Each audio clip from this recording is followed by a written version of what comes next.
I never thought my life would take such a bizarre turn. One moment, everything was normal, and the next, my stepbrother had me caught up in something I never saw coming. It all started on a quiet afternoon at the ranch, just another day spent taking care of the horses. The air was thick with the smell of hay, and the sun cast long shadows across the stables as I went about my usual chores. That's when he showed up, camera in hand, a mischievous grin on his face. At first, I didn't think much of it. My stepbrother, Jake, was always filming things. His latest obsession was making videos, hoping one of them would go viral. He had a habit of turning the most random moments into some kind of content, and usually I just ignored him. But that day, something was different. The way he looked at me, the way he held the camera up like he was about to catch something unbelievable, made me uneasy. "You trust me, right?" he asked, his voice casual, but with that familiar edge of trouble. I hesitated. "Depends. What are you up to?" Jake chuckled, stepping closer. "Nothing bad. I have this idea. It's gonna be hilarious. But I need your help." That should have been my first red flag. Whenever Jake said something would be hilarious, it usually meant trouble for me. But before I could say no, he was already pointing the camera at me, directing me toward our horse, Shadow. Shadow was my favorite, strong, calm, and the kind of horse that always seemed to understand me. I ran my hand over his sleek mane, still unsure of what Jake had planned. "Come on," he pressed. "Just do it. It'll be great, I promise." I sighed, feeling the pressure build. The camera was rolling, and I knew Jake wouldn't stop until he got what he wanted. I had no idea that what he was about to make me do would change everything. And then, before I even had a chance to process it, he said the words that made my stomach drop. "Just trust me. This is gonna blow up online." I froze. Whatever this was, I suddenly realized it wasn't just some harmless joke. I glanced at the camera, then at Shadow, then back at Jake, my heart pounding. I knew I should walk away. I knew I should say no. But for some reason, I didn't. And that was the moment everything spiraled out of control. I swallowed hard, my hands tightening on Shadow's reins. Jake's eyes gleamed with excitement, like he was already imagining the views his video would get. I wanted to push the camera away, tell him to stop, but something about the way he was looking at me, like he was daring me, made it impossible to back down. I hated how he could do that, how he always knew exactly how to get under my skin. "Come on," he urged, adjusting the angle of his phone. "It's not a big deal. Just do it real quick and we'll be done." I glanced at Shadow, who stood there patiently, completely unaware of the ridiculous situation I was in. My heart pounded. Jake always had a way of turning simple moments into chaos, and I had a bad feeling this was one of those times. "Why can't you do it?" I asked, stalling. Jake scoffed. "Because you're the one who actually knows what you're doing. I'd just mess it up, and then it wouldn't be funny." That didn't make me feel any better. I knew his idea of funny wasn't always harmless. He had pulled pranks on me before, some harmless, some humiliating, but this felt different. It wasn't just some joke between siblings. This time, he was filming. This time, other people were going to see it. I shifted uneasily. "Jake, if this is gonna make me look stupid, I swear it won't," he cut in, laughing. "Just trust me. You'll be fine." But I didn't trust him. Not completely. Still, I felt trapped between his persistence and the camera lens, waiting to capture my next move. The worst part was, a tiny part of me didn't want to be the boring, predictable one who always said no. I didn't want to be the person who was too scared to go along with the fun. I took a deep breath, my fingers curling into a fist. "Fine," I muttered, my voice barely above a whisper. "But if this goes wrong, I'm blaming you." Jake grinned. "Deal." As I turned back to Shadow, my stomach twisted with unease. Something about this whole thing felt off, but it was too late to back out now. I just had to get it over with. But as soon as I reached for what Jake wanted me to do, a sound made me freeze. A rustling noise. Someone was nearby, watching. Jake didn't seem to notice. But I did. And suddenly, I wasn't just worried about what I was about to do, I was worried about who else was seeing it. My breath hitched as I turned toward the noise, my pulse racing. The stables were usually quiet this time of day, but now every creak and shuffle felt deafening.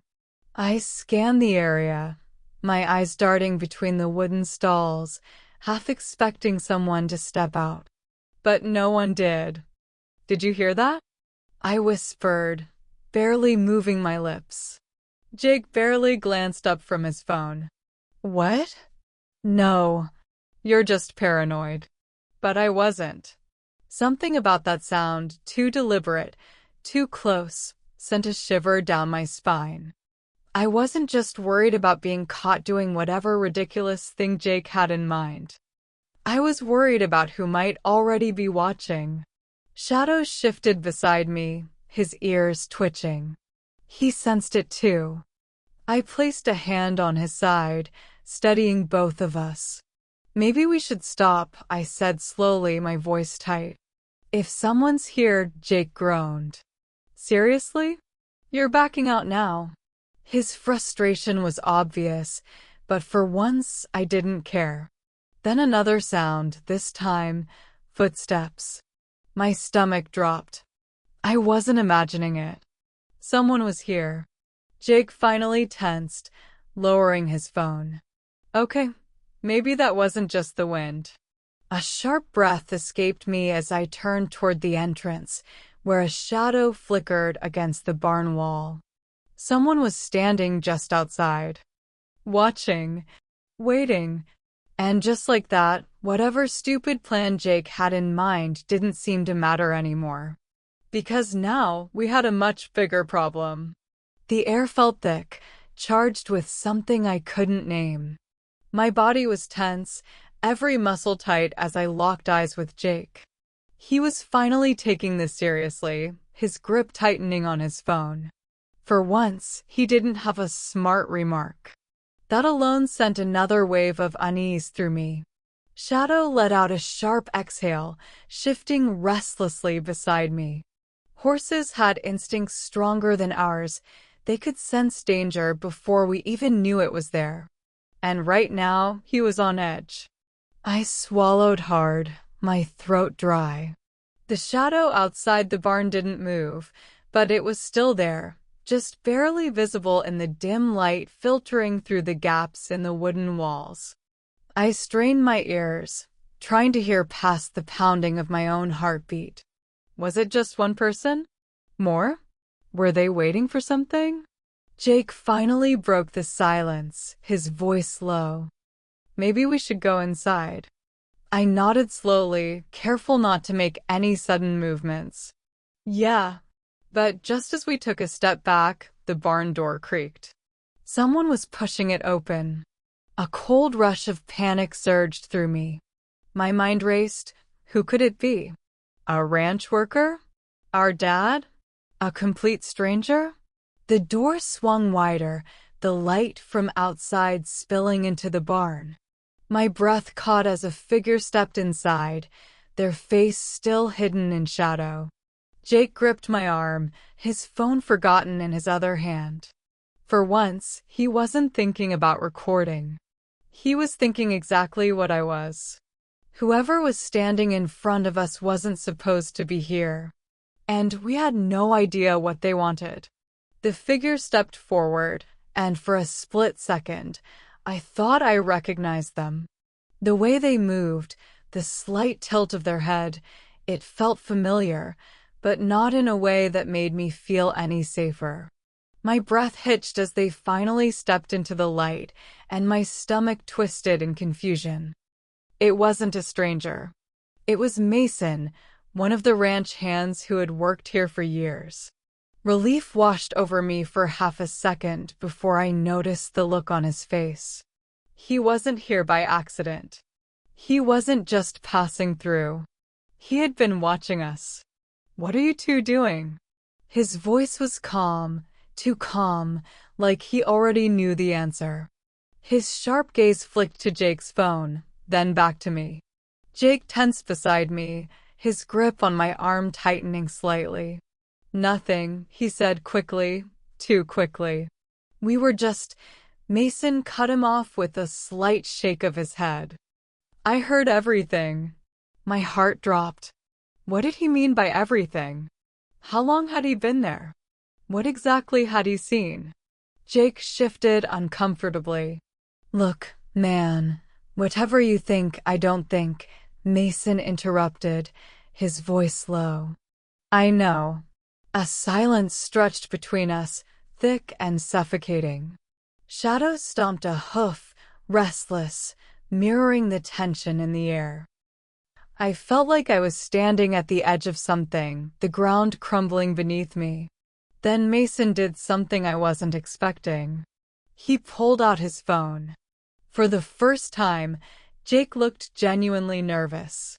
"What are you doing?" he demanded, his usual cocky attitude cracking. Mason's eyes locked onto his. "I should be asking you the same thing." He turned his screen toward us, and my stomach knotted at the sight of the video paused on it. A video of us. My blood ran cold. He had been recording us before we even realized he was there. Jake took a step forward, his jaw tightening. "Delete that." Mason didn't move. "Why?" "Afraid someone might find out what you were up to." I glanced at Jake, my mind racing. Whatever stupid plan he had for his video, it wasn't worth this. Mason wasn't just some random guy calling us out. He had proof, and he wasn't backing down. And then, just when I thought things couldn't get worse, Mason's phone buzzed. A notification popped up on the screen. The 6 Jake lunged forward, trying to snatch Mason's phone, but Mason was quicker. He yanked it back, holding it out of reach, his eyes narrowing. "Too late," he said, his voice sharp. "It's already out there." Panic surged through me. My heart pounded so loudly I could barely think. "Mason, what did you do?" I asked, my voice shaking. His expression was unreadable.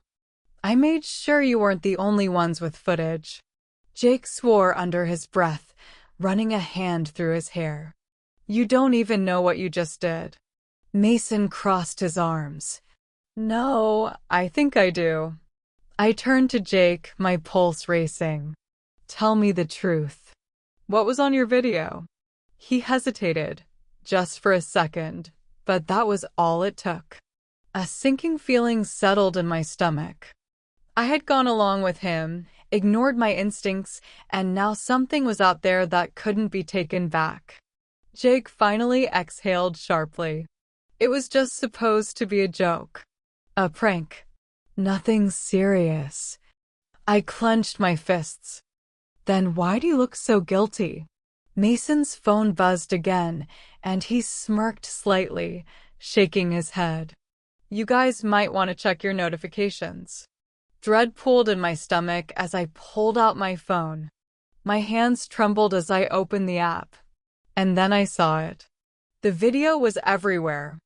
People were already commenting, sharing, reacting. The title alone made my stomach twist. It made everything look so much worse than it was. Jake's face paled. "We have to take it down." Mason arched an eyebrow. "You think that's how the internet works?" I swallowed hard, my mind spinning. The damage was done. No amount of deleting could erase what had already spread. But just as I thought things couldn't get worse, a new comment popped up at the top of the feed. This isn't the first time they've done something like this. I have proof. My breath caught in my throat. Someone else was watching. And they weren't done with us yet. Deo was already uploaded. Jake and I stared at the screen, frozen. The comment sat there like a ticking time bomb, waiting to explode. My chest tightened. Who posted it? What did they mean by proof? My mind raced through every dumb thing Jake had ever filmed, every prank, every moment that seemed harmless at the time, but could now be twisted into something worse. Jake's face was unreadable, but I could tell his mind was going a mile a minute too. He wasn't just worried about the video anymore. He was realizing, just like I was, that we had lost control. Mason watched us, his arms crossed. "This is what happens when you play stupid games," he muttered. "You should have known better." I swallowed hard. He was right. I had ignored my gut, gone along with Jake's ridiculous plan, even when I knew better. And now, the internet had taken it and run with it. Jake finally exhaled, his shoulders sagging. "We have to say something. Before this gets worse." I hesitated. "And say what? That it was all a mistake? No one's going to believe us now." His jaw clenched. "We can't just let this spiral out of control." Mason sighed, rubbing his forehead. "The damage is already done. But if you're smart, you'll stop trying to cover it up and just own it." I bit my lip, my stomach churning. He was right, again. The internet wasn't forgiving. The more we tried to fight it, the worse it would get. Jake finally nodded. "Fine. We go live, explain everything. No excuses, no trying to make it look better. Just the truth." It wasn't a perfect plan, but it was all we had. A few minutes later, we were sitting in Jake's room, the camera rolling, not for some dumb prank, but for real this time. Jake took a deep breath and started talking. He explained everything, how the video was meant as a joke, how we never meant for it to be taken the way it was. He admitted to getting caught up in the idea of views, of going viral, without thinking about the consequences. When it was my turn to speak, I didn't hold back. I should have said no. I should have trusted my gut. But I didn't, and now we have to deal with the fallout. When we ended the stream, my hands were still shaking. I had no idea if it would make a difference, if people would believe us, but at least we had finally told the truth. Mason was waiting outside the room when we finished. He studied us for a long moment before nodding. "Well, that's one way to deal with it." I let out a shaky breath. "Do you think it'll work?" He shrugged. "You'll find out soon enough." The next few hours felt like an eternity, waiting for the internet's response. The comments were mixed, some believed us, others didn't. But at least we had taken control of the story before someone else did. As the sun set outside, I finally felt a small weight lift off my chest. It wasn't over, not completely. But at least we had learned something. And next time, I wouldn't make the same mistake.